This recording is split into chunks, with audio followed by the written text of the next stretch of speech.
오늘 함께 은혜 나눌 하나님의 말씀은 에베소서 2장 11절부터 마지막 절 22절까지입니다. 신약성경 311쪽 또는 312쪽에 있는 말씀이 되겠습니다.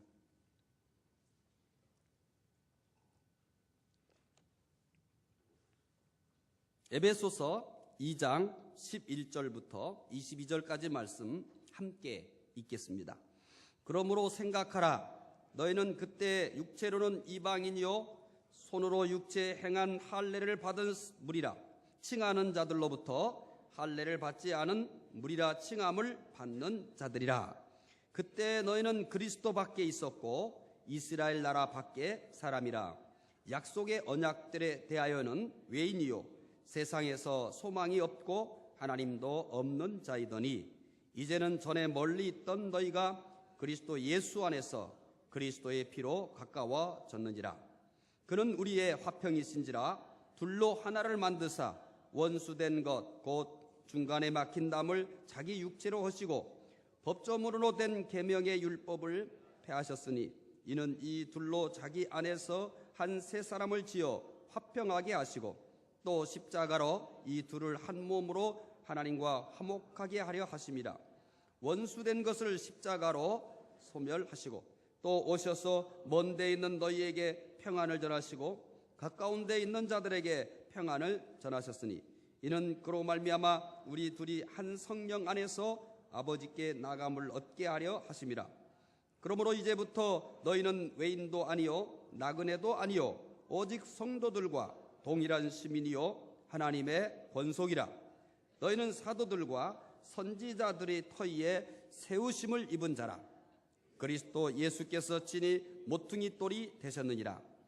그의 안에서 건물마다 서로 연결하여 주 안에서 성전이 되어가고 너희도 성령 안에서 하나님이 거하실 초소가 되기 위하여 그리스도 예수 안에서 함께 지어져 가느니라. 아멘. 오늘은 종교개혁주일입니다. 오늘날의 개혁이라는 단어가 이렇게 많은 사람들에 의해서 널리 사용되어지는 것도 종교개혁이 있었기 때문입니다.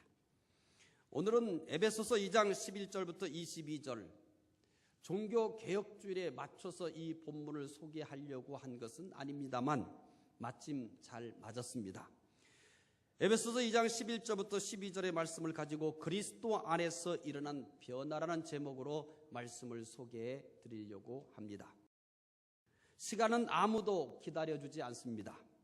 시간은 중단하지 않고 강물처럼 흘러갑니다. 그런데 시간은 혼자 흘러가는 것이 결코 아닙니다. 시간과 함께 흘러가는 것이 있습니다. 그것은 변화입니다. 시간은 항상 변화와 함께 흘러갑니다.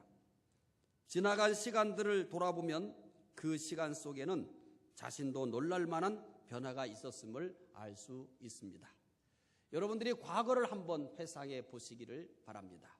그 과거라는 것은 그냥 과거가 아니라 과거 속에는 여러분도 놀랄 만한 많은 변화들, 여러분도 모두가 다 참으로 마음속에 언제든지 간직할 수밖에 없는 그런 변화들이 그 과거라는 시간 속에 있습니다.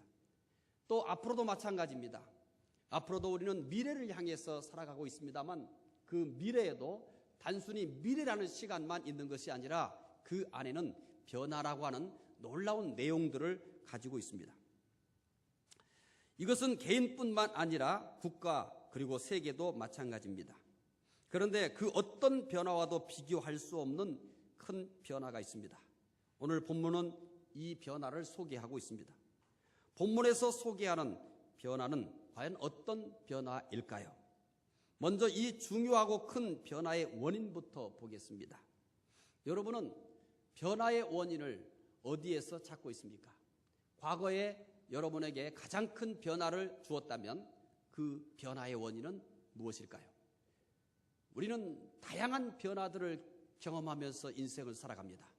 그런데 우리가 경험하는 많은 변화들 중에 가장 충격적인 변화, 그리고 가장 큰 변화는 바로 오늘 소개해 드리려고 하는 이 변화의 원인에 의해서 이루어집니다. 에베소서 2장 12절 말씀을 읽으면서 세상에서 가장 큰 변화의 원인이 어디에서부터 시작되는지 말씀을 통해서 잘 발견해 보시기를 바랍니다. 에베소서 2장 12절입니다. 함께 읽겠습니다. 그때 너희는 그리스도 밖에 있었고 이스라엘 나라 밖에 사람이라 약속의 언약들에 대하여 외인이요 세상에서 소망이 없고 하나님도 없는 자이더니 12절에서는 그리스도 밖에 있었고 라고 하는 말씀이 나옵니다.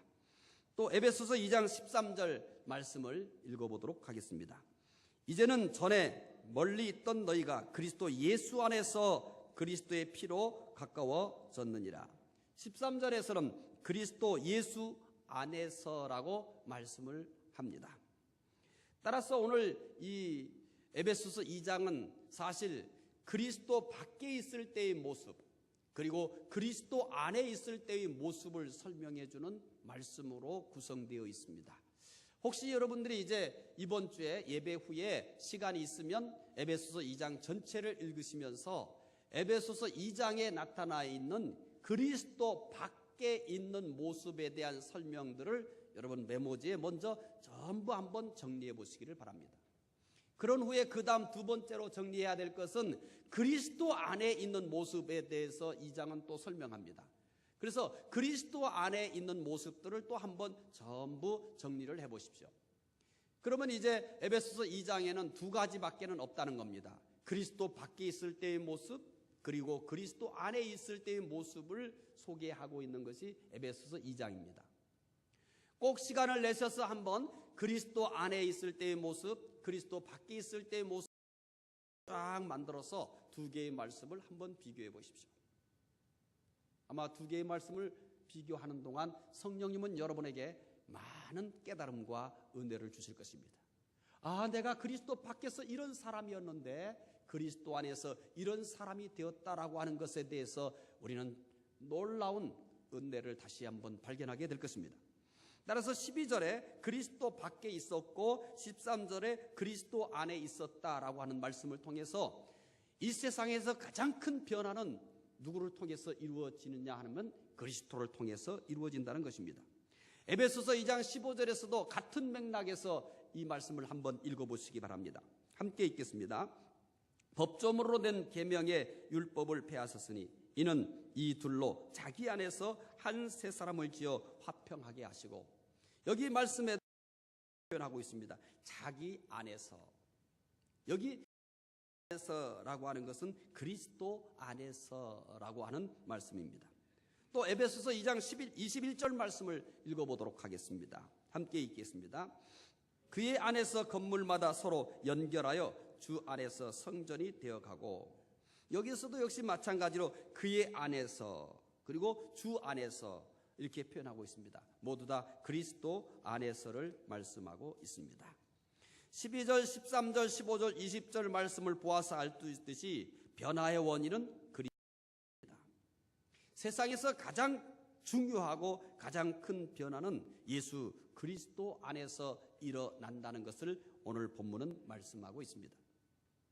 개인의 경우도 그리스도 안에서 가장 큰 변화가 일어납니다. 우리는 성경 안에서 소개되고 있는 사람들 가운데서 그리스도 안에서 참으로 놀라운 그리고 충격적인 변화를 한 사람들에 대해서 쉽게 만날 수가 있습니다.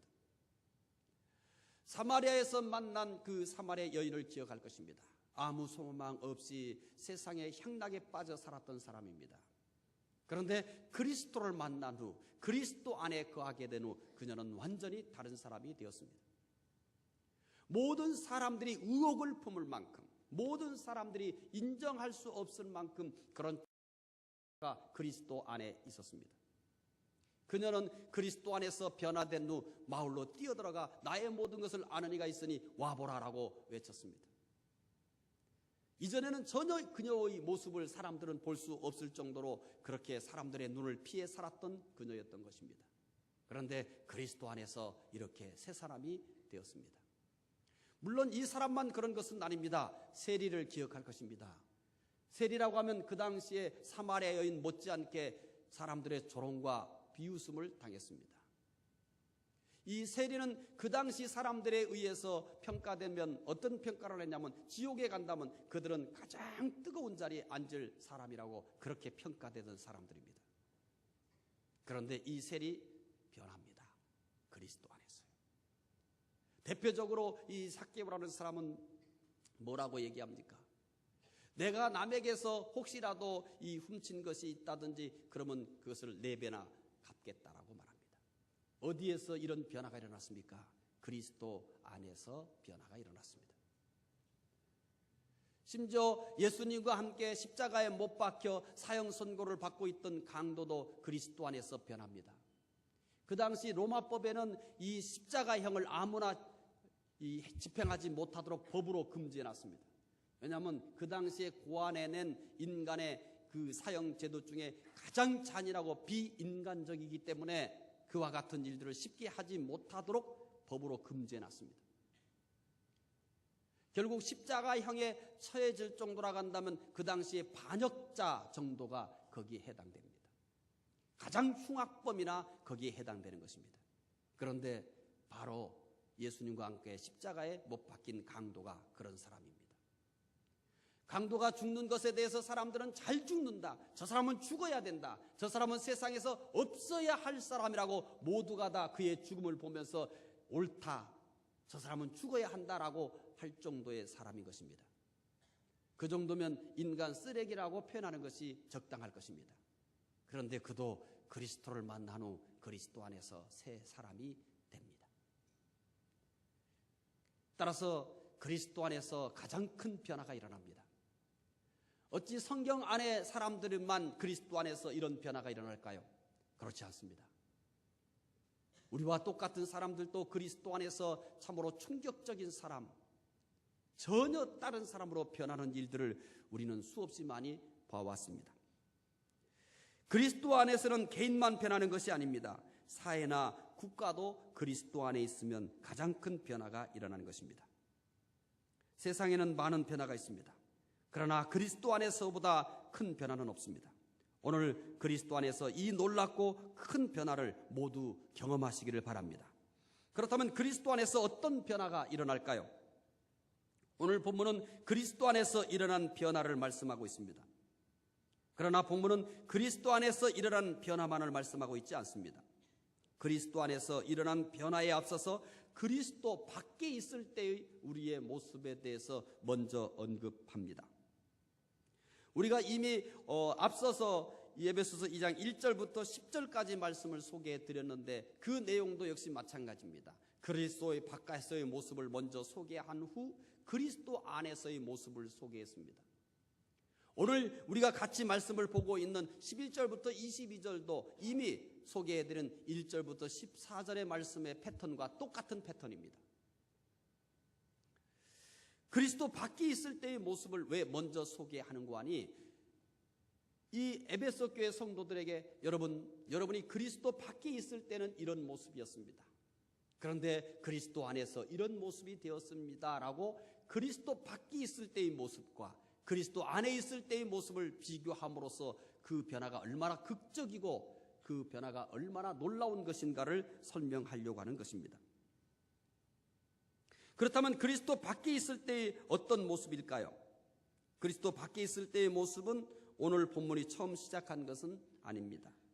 이미 지난주까지 소개해드린 에베소서 2장 1절부터 10절까지에서도 그리스도 밖에 있을 때의 모습이 소개되고 있습니다. 오늘은 2장에 나타난 그리스도 밖에 있을 때의 모습을 좀 정리하는 의미에서 1절에서 이미 소개해드린 그 말씀도 다시 한번 소개해드리려고 합니다. 에베소서 2장 1절 말씀을 읽으면서 그리스도 밖에 있을 때의 모습을 잘 살펴보시기 바랍니다. 함께 읽겠습니다. 그는 허물과 죄로 죽었던 너희를 살리셨도다. 그리스도 밖에 있을 때의 모습은 어떤 모습이냐면 허물과 죄로 죽었다라고 말합니다. 그리스도 밖에 있을 때는 허물과 죄로 죽었습니다. 물론 여기에서의 죽음은 1차적으로 영적인 죽음을 의미합니다. 그런데 많은 성도들이 믿지 않는 사람들, 그리스도 밖에 있는 사람들은 영적으로 죽었다라고 하니까 이런 오해를 해요. 그들의 영혼은 죽었다. 또 심지어 그들의 영혼은 없다라고 이렇게 생각하는데 아닙니다. 그들이 영적으로 죽었다고 하는 것은 믿지 않는 사람들에게는 영혼이 없다는 얘기가 아닙니다. 그 영혼이 진짜 죽어버렸다 이런 얘기가 아닙니다. 믿지 않는 사람에게도 우리와 똑같이 영혼이 있습니다. 여기서 죽었다라고 하는 것은 그 영혼이 하나님과의 관계가 단절되어 버렸다는 것입니다. 그런 의미에서 영적으로 죽었다는 것입니다. 믿지 않는 사람도 믿는 우리와 똑같이 그들에게도 영혼이 있습니다. 그런데 문제는 하나님과 단절된 영혼입니다 라고 표현하는 것입니다. 또 하나 죽었다라고 하는 것은 실제적으로 육체로적으로 죽는 것입니다. 물론 이것은 믿는 사람이나 믿지 않는 사람이나 모두가 다 결국은 죽게 됩니다. 그래서 우리가 이렇겠지 모든 사람들이 죽는 것은 바로 죄와 허물 때문에 그렇다는 것입니다. 그 다음에 에베소서 2장 2절에는 어떻게 얘기합니까? 그리스도 밖에 있을 때의 모습을 에베소서 2장 2절에서는 어떻게 소개했습니까? 함께 읽어보겠습니다. 그 가운데서 행하여 이 세상 풍조를 따르고 공중의 권세 잡은 자를 따랐으니 곧 지금 불순종의 아들들 가운데서 역사하는 영이라. 공중의 권세 잡은 자를 따랐다라고 말합니다. 사탄을 따랐다라고 하는 것입니다. 이 말을 들으면 믿지 않는 사람들은 상당히 기분 나쁩니다. 왜냐하면 나는 사탄이 없다라고 말하기 때문입니다. 하지만 사람은 둘 중에 하나입니다. 하나님을 따르든지 사탄을 따르든지. 그러면 또 이렇게 얘기할 거예요. 나는 절대 사탄을 따르지 않았다. 그러면 사탄을 따르고 있는 것을 증명해 드릴까요? 여러분 혹시 전도해 보셨죠? 아마 전도해 보셨을 겁니다. 그러면 안 믿는 사람에게 전도하지 않고 길을 묻는다든지, 혹시 안 믿는 사람은 좀 불 좀 빌리자 간다든지, 혹시 죄송합니다만 담배 한 대 빌릴 수 있어요? 그래 보세요. 그러면 안 믿는 사람들 주저하지 않고 불 빌려줘요. 그렇죠? 해보셨으면서 또 안 해보신 것처럼 수치미를 딱 띄고 있어요. 그래. 물론 지금은 안 하시지만 또 아직도 하고 계시는 분도 있지만은 뭐 그렇게 심각한 건 아니에요. 조만간 하나님의 은혜로 정리될 것이니까. 불 빌려보셨죠? 네, 대답 안 해도 괜찮아요. 담배도 빌려보셨잖아요. 그런 거 빌리면 화내요? 제가 이제 한 번도 그런 일은 없습니다만, 제가 이제 길을 가다가 낯선 사람에게 죄송합니다만 불 좀 빌릴 수 있어요? 그러면 그 사람은 뭔 불이요? 이래 하지 않는단 말이에요. 예, 알겠습니다 하면서 또 공손하게 이렇게 주지도 않아요. 또 예 하면서 불까지 켜줘요. 그런데 만약에 길 가는 사람에게, 예수 안 믿는 사람에게 예수 믿으세요? 그러면 어떻게 해요? 성질부터 냅니다. 굉장히 기분 나쁘게 생각합니다. 불 빌리는 것이 그 사람에게 손해를 끼쳐요? 예수 믿으라는 게 손해를 끼쳐요? 그들은 예수 믿는 것이 자기에게 엄청나게 손해를 끼친다고 보는 거예요. 담배 한 대 주는 것은 아무것도 아니에요. 그게 누구를 따르고 있다는 증명이에요? 사탄을 따르고 있다는 겁니다. 사탄을 따르고 있기 때문에 예수 믿으세요라고 하면 뭐예요? 막 심지어 욕설까지도 하고, 믿으려면 너만 믿으라고, 귀찮게 하지 말라고 신경질적인 반응을 보입니다. 여러분, 예수를 믿으라고 하는 것은 그분에게 뭘 주는 거예요? 복을 주는 거예요. 예수 믿고 행복하세요. 예수 믿고 영생 얻으세요. 예수 믿고 천국 가세요. 이거 나쁜 말이에요? 여기는 보니까 나쁜 말로 보이는 거예요. 상당히 기분 나쁘게 들어요. 다 안 믿는 분만 모아놨어요? 안 믿는 사람은 이렇게 말하면 예수 믿고 천국 가세요. 예수 믿고 행복하세요. 예수 믿고 참 기쁘게 사세요. 이렇게 얘기했어요. 반응이 없잖아요. 그럼 여긴 분명히 뭐 하는 사람들이에요? 안 믿는 사람들이에요. 상당히 기분 나쁘게 반응해요. 왜? 기분 나빠요? 여기 기분 나빠요? 근데 왜 기분 나쁘게 그렇게 표정을 짓고 있어요? 그래.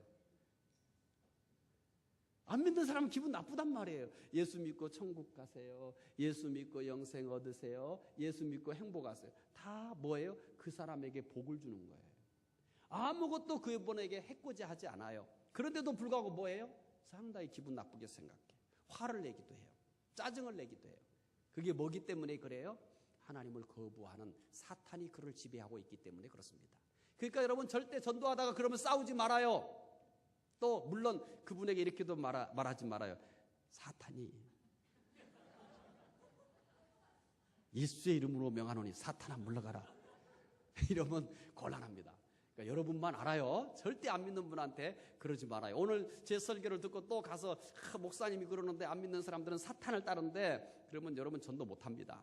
그러니까 절대 그런 말은 하지 마요. 그건 우리만 알고 있어야지. 그분들은 영적으로 어둡기 때문에 소경이기 때문에 이 얘기를 해도 알아요, 몰라요? 몰라요. 더 기분 나빠요. 물세례 받는 수가 있어요. 물세례만 받으면 괜찮게요? 욕세례도 같이 받을 수 있습니다. 사탄을 따릅니다. 그 다음에 또 뭐라고 얘기합니까? 에베소서 2장 3절 말씀을 또 읽어봅시다. 함께 읽겠습니다. 전에는 우리도 다 그 가운데서 우리 육체의 욕심을 따라 지내며 육체의 마음에 원하는 것을 하여 다른 이들과 같이 본질상 진노의 자녀이었. 그리스도 밖에 있을 때는 육체의 욕심을 따랐다고 합니다. 그리스도 밖에 있을 때, 여러분 그리스도 밖에 있을 때는 우리도 똑같이 뭐밖에 몰랐어요? 잘 먹고 잘 사는 것밖에 몰랐잖아요. 여러분 잘 먹고 잘 사는 것은 누구도 할 수 있어요? 짐승도 해요. 우리 집에 기르고 있는 가도요, 잘 먹고 잘 사는 것에 대해서는 굉장히 기분 좋아해요. 먹을 것 주면 얼마나 꼬리를 흔들고 좋아하는지 몰라요. 또 머리 쓰다듬어 주면 얼마나 행복한지 몰라요. 근데 오늘은 상당히 도전적이었어요. 왜냐하면 요즘에 좀 얘를 안 놀아줬거든요. 그랬더니 오늘 한 15번씩 그냥 올라타가지고 공격을 해요. 그냥 막 올라타서 양복 입고 입고 있는데 그러지 말라고 해도 갑자기 달라들어가지고 자꾸 올라타요. 그래서 미안하게 얘가 제가 좀 안 놀아줘 좀 그러는구나. 지가 나하고 놀자고 시비를 거는구나. 그래서 그러지 말라고만 하고 야단은 안 쳤어요. 걔도요 잘 먹고 잘 사는 것 알아요. 기분 좋은 거 알아요. 사람이 그렇게 살았어야 되겠습니까? 사람이 여러분 짐승과 다른 이유가 뭐겠어요? 잘 먹고 짐승도 할 줄 알아요. 돼지도 먹을 것 줘봐요. 꾹꾹꾹꾹 하면 좋아해요, 안 좋아해요? 좋아하죠. 우리가 겨우 먹을 것 가지고 좋아해서 되겠어요? 뭐처럼 말이에요. 그렇지 않아요? 근데 왜 잘 먹고 잘 살고 조금만 돈만 벌면 뭐 하려고 그래요? 조금만 돈만 벌면 뭐 더 큰 집, 또 더 좋은 차, 더 좋은 옷. 여러분 우리 그렇게 살려고 이 세상에 태어난 거 아닙니다. 그러려고 우리 돈 버는 거 아니에요. 저는 비전센터 건축을 하면서 두 가지 것을 발견을 했어요. 하나는 소망을 발견했고 하나는 절망을 발견했어요. 소망은 뭐냐면 비전센터를 치면서요. 너무 감사하게 주변에 안 믿는 분들이 건축원금을 꽤 해주셨어요. 안 믿는 분이에요. 경로당에서도 건축원금에 쓰라고 대표가 오셔서 또 이렇게 해주시고 또 안 믿는 분이 또 이렇게 건축원금을 해주셨어요. 그래서 소망이 있구나. 그분들이 우리 교회가 하는 모습을 보면서 어른들을 섬기고 주변 어른들을 섬기는 모습을 통해서 여기 예배당이 있어야 된다고 생각을 한 거죠. 여기 예배당이 있어야 된다고 생각한 거예요. 이거 여기 있어야 있는 거 우리에게 유익하다고 본 거예요. 그래서 안 믿는 분도 건축원금을 갖다 주시면서 이 건축에 보태 쓰라고 그러셨어요. 그래서 얼마나 큰 위로와 소망을 얻었는지 몰라요. 하나의 절망은 뭐냐면 우리 가운데 이 건물을 짓는데 헌금이 부담스럽다고 이렇게 말하신 분이 있대요. 극소수에 하나 두 명 뭐 그 정도밖에 안 돼요. 그래서 교회를 못 나오겠다고. 그래서 얼마나 절망했는지 몰라요. 우리는 뭐가 목적이 아니라고 말씀을 드렸어요? 건물이 목적이 아니에요. 하나님이 목적이고 사람이 목적입니다. 그런데 이 건물을 짓는 것이 부담스러워서 안 나온다는 것은 건물 질 필요가 없는 겁니다. 더 잘 나오라고, 더 재밌게 예수 믿으라고 건물을 졌는데 이게 짓는 것이 부담스러워서, 이 헌금하는 게 부담스러워서 못 나가겠다고. 제가 한 2분 정도에게서 그 얘기를 들었어요. 그래서 얼마나 실망했는지 몰라요. 더 잘 믿으라고, 더 행복하게 신앙생활하고 건물을 짓는 것이지 건물 때문에 성도들을 못 나오게 한다면 이 건물은 지을 필요가 하나도 없는 것입니다. 근데 안 믿는 분이 그런 게 아니라 우리 교인이 그랬다는 것에 대해서 너무 자괴감을 느꼈습니다. 시작하면서도 이런 말씀을 드렸어요. 건물이 목적이 아닙니다. 여러분이 목적이고 또 하나님이 목적입니다. 우리 성도들이 더 행복하게 신앙생활을 하고 우리 후손들이 더 이 신앙생활을 잘할 수 있도록 훈련을 잘하기 위해서, 이웃을 더 잘 섬기기 위해서, 하나님을 영화롭게 하기 위해서 이 건물을 짓는 것이지 건물이 목적이 아닙니다. 그래서 두 가지 현상을 보면서 정말 뭐가 옳고 뭐가 그른지에 대해서 혼란을 겪었어요. 안 믿는 사람도 세상에 이웃을 섬기는 모습을 통해서 여기에 건물을 짓도록 도움을 줬는데 소위 성도라가는 사람이 부담스럽다고 예배를 못 드린다고 이렇게 얘기하니 얼마나 가슴 아픈 일입니까? 지금도 그렇습니다. 앞으로도 그럴 것입니다. 건물은 절대 목적이 아닙니다. 수단일 뿐입니다. 여러분이 목적이고 하나님이 목적인 것입니다. 왜 그러냐라고 물어보면 다 하나예요. 왜 이런 일들이 벌어지느냐라고 했을 때 뭘 따르기 때문에요? 육체의 욕심을 따르기 때문에 그렇습니다. 결국 그렇다면 여러분 한번 생각해 보십시오. 그렇다면 결국은 뭐냐면 교회 안에 있다고 해서 그리스도 안에 있는 것은 아닙니다. 그리스도 밖에 있는 사람들은 뭘 따라요? 욕심을 따른다는 것입니다. 우리는 너무 슬픈 현상들이 뭔지 아십니까? 안 믿는 사람들이 믿는 사람들을 볼 때 더 인색하고 더 속이 좁고 더 이기적이라고 생각한다는 사실입니다. 왜 우리는 그런 이미지를 가지고 있습니까? 저는 같이 신앙생활하면서 그런 이미지를 가질 수밖에 없는 요소들을 수없이 많이 봅니다. 여러분, 우리는 예수 믿는 이유가 예수님 때문에 더 부자 되려고 예수 믿는 것은 아닙니다. 예수 믿어서 우리 하는 일들이 만사 형통하려고 예수 믿는 것도 아닙니다. 예수 믿어서 우리 지위가 더 높아지려고 믿는 것은 아닙니다.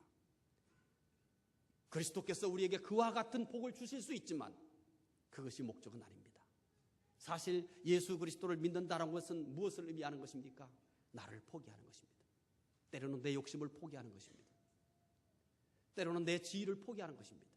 때로는 나 자신을 포기하는 것입니다. 그것이 바로 예수 그리스도를 따르는 자의 가장 기본적인 전제인 것입니다. 그래서 아무든지 나를 따라오리거든 자기를 부인하고 자기 십자가를 지라라고 그렇게 말씀을 한 것입니다. 바울 사도는 또 어떻습니까? 자기에게 유익했던 모든 것을 배설물처럼 분토와 같이 버린다라고 말합니다. 그리스도 밖에 있는 사람들은 육체의 욕심을 따랐습니다. 그리스도 밖에 있는 사람들의 전형적인 특징은 끊임없이 욕심을 쫓아가는 것입니다. 그 다음에 그리스도 밖에 있는 사람들은 또 뭐라고 말합니까? 에베소서 2장 3절입니다. 함께 읽겠습니다. 전에는 우리도 다 그 가운데서 우리의 육체의 욕심을 따라 지내며 육체와 마음이 원하는 것을 하여 다른 이들과 같이 본질상 진노의 자녀이었더니 그리스도 밖에 있을 때는 어떤 사람이라고 말합니까? 진노의 자녀다라고 말합니다. 이제 에베소서 2장 11절 오늘 본문 말씀부터 소개해드리는 그리스도 밖에 있을 때의 새로운 모습입니다. 에베소서 2장 11절을 읽어보겠습니다. 그러므로 생각하라. 너희는 그때 육체로 이방인이요 손으로 육체 행한 할례를 받은 무리라. 칭하는 자들로부터 할례를 받지 않은 무리라. 칭함을 받은 자들이라. 그리스도 밖에 있을 때는 또 누구라고 어떤 상태라고 말합니까? 이방인이었다라고 말합니다. 이방인이었다는 것은 뭐냐면 하나님의 백성이 아니었다라고 하는 것입니다. 이미 말씀드린 것처럼 우리는 둘 중에 하나입니다. 하나님의 백성이든 사탄의 백성이든 중간은 없습니다. 세상에서 가장 행복한 백성은 누구냐면 하나님의 백성인 것입니다. 세상에서 가장 불행한 사람은 누구냐면 하나님의 백성이 아닌 사람들입니다. 그리스도 밖에 있는 이방인은 세상에서 가장 불행한 사람들입니다. 그들이 아무리 물질적으로 풍요해도, 그들이 아무리 성공했어도, 그들이 아무리 높은 지위에 있어도 이방인으로 사는 것은 가장 큰 불행입니다. 우리가 하나님의 백성으로 사는 것은 비록 다른 사람보다 많은 재물을 가지고 있지 않아도, 또 하고 있는 일들이 그렇게 잘 되지 않아도, 또 우리의 지위가 그렇게 높지 않아도 하나님의 백성이라는 사실은 우리를 가장 행복하게 해줍니다. 여러분, 그리스도 안에서 하나님의 백성인 것을 늘 감사하며 사시기를 바랍니다. 그리스도 밖에 있을 때는 이방인이었다라고 말합니다. 에베소서 2장 12절 말씀을 또 보겠습니다. 함께 읽겠습니다. 그때 너희는 그리스도 밖에 있었고 이스라엘 나라 밖의 사람이라 약속의 언약들에 대하여는 외인이요 세상에서 소망이 없고 하나님도 없는 자이더니 그리스도 밖에 있었다라고 하는 것은 그리스도 밖에 있는 사람들은 그리스도와 상관이 없는 사람이라는 겁니다. 그리스도와 상관이 없다는 것입니다. 그리스도와 상관이 없다는 것은 그리스도께서 그를 위하여 십자가에 죽으시고 그를 위하여 베푸신 은혜들을 그가 공급받지 못합니다. 우리는 그리스도와 상관이 있는 사람들입니다. 우리는 그리스도 안에 있는 사람들입니다. 따라서 그리스도께서 우리를 위하여서 이루신 모든 속죄의 공로로 인해서 우리가 구원의 축복을 누리고 있음을 믿으시기 바랍니다. 뿐만 아니라 그리스도 안에서 우리에게 베풀어 주신 각종 은혜와 축복들을 끊임없이 이 세상뿐만 아니라 하늘나라에서까지 누리게 될 것을 믿으시기 바랍니다. 그리스도 밖에 있었다라고 말합니다. 그 다음에 또다시 에베소서 2장 12절을 읽으면서 그리스도 밖에 있는 사람들은 어떤 상태인가를 또 보겠습니다. 함께 읽겠습니다. 그때 너희는 그리스도 밖에 있었고 이스라엘 나라 밖의 사람이라. 약속의 언약들에 대하여는 외인이요 세상에서 소망이 없고 하나님도 없는 자이더니. 언약에 대해서 외인이라고 말합니다. 그리스도 밖에 있는 사람들은 언약에 대해서 외인이다. 하나님의 언약과 상관이 없다는 것입니다.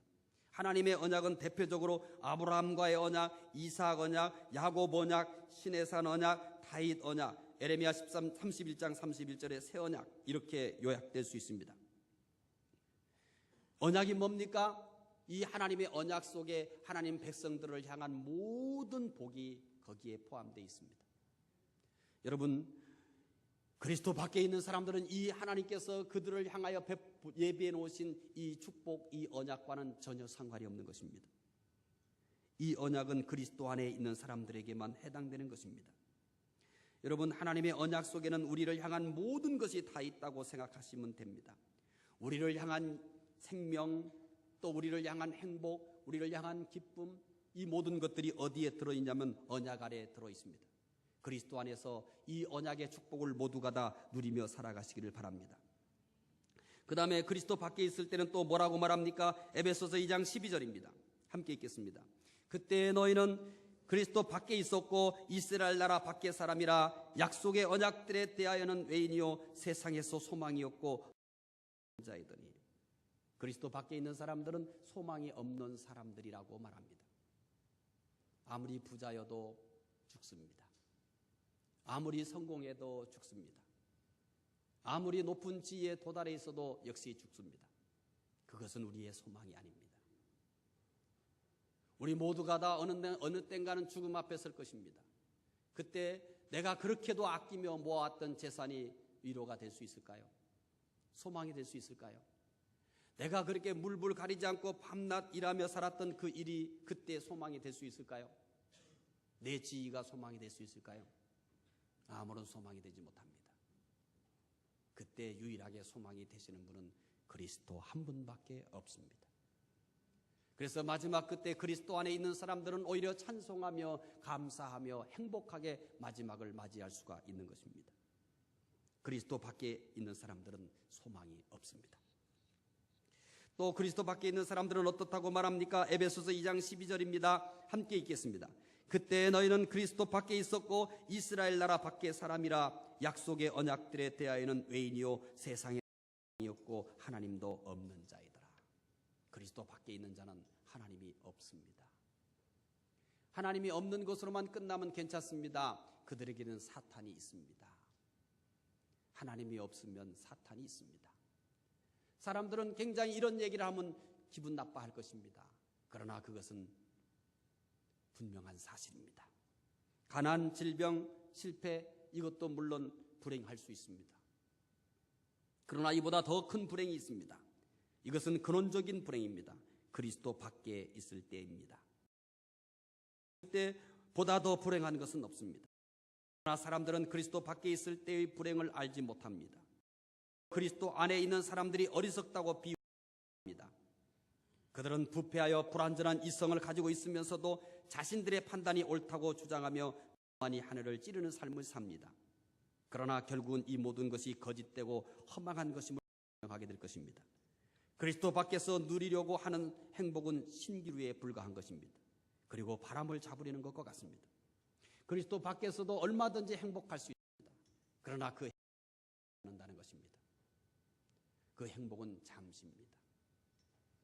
바람을 잡으려는 것과 같은 것들입니다. 얼마나 많은 사람들이 행복을 추구하면서 사업을 하고, 얼마나 많은 행복을 추구하면서 결혼을 하고, 얼마나 많은 사람들이 행복을 찾아서 이리저리 달려갑니다. 그런데 행복한 사람은 찾아보기가 어렵습니다. 결혼에 대한 이야기들을 가끔씩 텔레비에서 봅니다. 태반이 그냥 살기 때문에 산다고 말을 합니다. 여러분, 행복은 내가 남자와 여자에게 있는 게 아닙니다. 행복은 그리스도께 있음을 믿으시기 때문에 아무리 어여쁜 자매도 나이가 들어가면 늙습니다. 붙여야 될 부분에 살이 붙습니다. 생기지 말아야 될 것들이 많이 생깁니다. 그때 내가 그렇게 사랑했던 그녀의 아름다운 외모는 없습니다.